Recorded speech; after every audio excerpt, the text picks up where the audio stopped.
This is an explanation for week 7.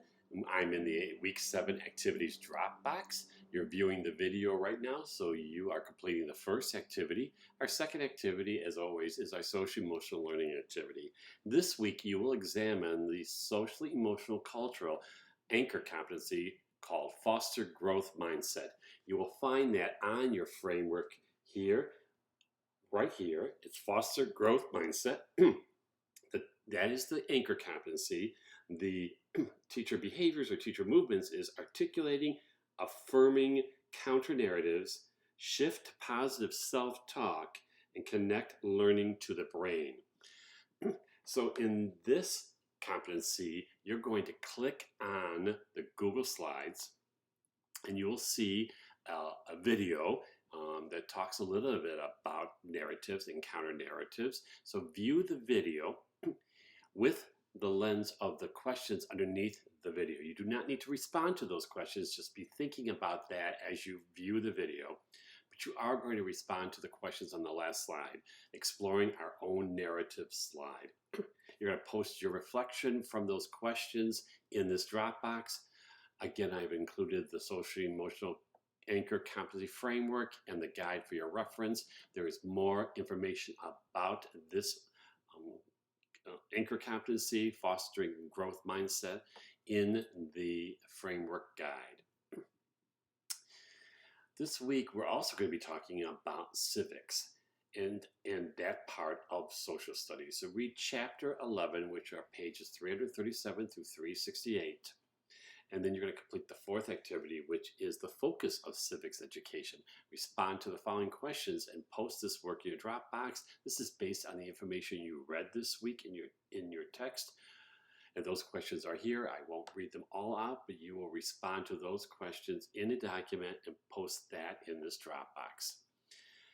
When we talk about civics education, we're also talking about character education, and that's on page 349 in the text. And you're going to select one of the following to be completed. Don't need to do both. You do one or the other. Number 1, locate children's literature online of a notable character who displays outstanding positive traits such as honesty, leadership, compassion. You're going to post the image of the book, a brief synopsis of the story, and how you determine this character was courageous, brave, but had these positive traits. Or you can locate an idea or a lesson sketch of teaching a civic decision-making skill to discuss a contentious issue in a safe classroom environment, free from judgment and criticism, and to effectively use the skill from the lesson in real-life civic situations. Post your response to either of these activities in this Dropbox. We're also talking about the Constitution this week. View the following video.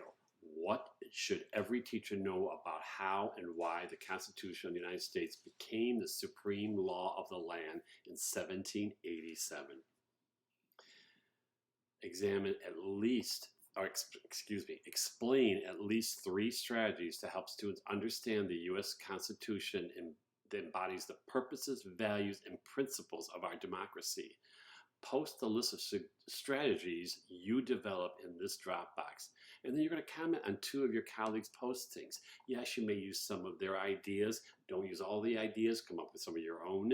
Use the information from the text to respond to this question. And it's really important now as we see what's going on in our everyday life. The Constitution is so much more important and can be applied to our everyday life as you see what is happening. So the 7th activity this week, it seems like a lot, but there is no group work this week, is the Constitution website and discussion guide. You're going to research a website for any grade level to learn about the Constitution, and then you're going to create a discussion guide. That's 10 questions, 10 clues, 10 hints that would motivate the students to locate information to learn from the information of the website.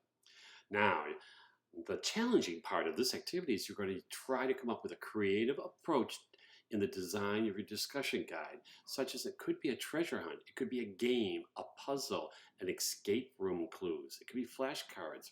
It could be a brochure or any other hands-on activity. It could be an infographic guide. The discussion guide that you're creating will guide students as they navigate the website looking for specific information to learn the details of the Constitution. Post the link to the website and the discussion guide in this Dropbox. Then you're going to comment on 2 of your colleagues' postings. Now, the Constitution, of course, is something that needs to be studied in detail. We are only brushing on the surface in regards to this, but we're getting kids to take a look at the Constitution. There is so much more we can do with the Constitution, but this week, this is what you will be working on for our topic of civics this week. If you have questions, please don't hesitate to ask me. Otherwise, I will see you online. Have a great